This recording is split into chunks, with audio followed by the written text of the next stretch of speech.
চেহারা, সারাদিন লুকাইয়া থাকে, রাত্র হলে মরুভূমির পথ দিয়ে দৌড়ে আর কান্দে আর ডাকে মদিনার পাখিরা রে আয় মদিনার খবর, একটা খবর নিয়ে যা, কুফা নগরীর অবস্থা ভালো না, আমাদের বাবা মুসলিম বিন আকিলকে কুরবানি করে দিয়েছে, আমরা দুই ভাইকে খুঁজতেছে, রাস্তা পাই না, কোথায় যাব, হুসাইন যেন কুফায় না আসে, খবর নিয়ে যা।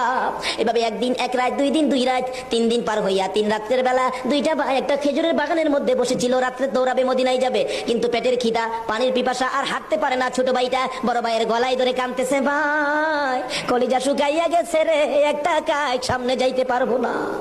দুইজন গলাগুলি করে খেজুরের বাগানের মাঝখানে ঘুমিয়ে গেছে। এই খেজুরের বাগানের মালিকের নাম ছিল হারেস। হারেস নিজে ও তরবারি লইয়া ঘুরতেছে। সকালবেলা হারেসের বিবি যাই বাগান দেখবে, যাইয়া দেখে বাগানের মাঝখানে সাপ বিচ্ছুর ভয় থাকে, কিন্তু এই ভয়ের মাঝখানে দুইটা পূর্ণিমার চাঁদের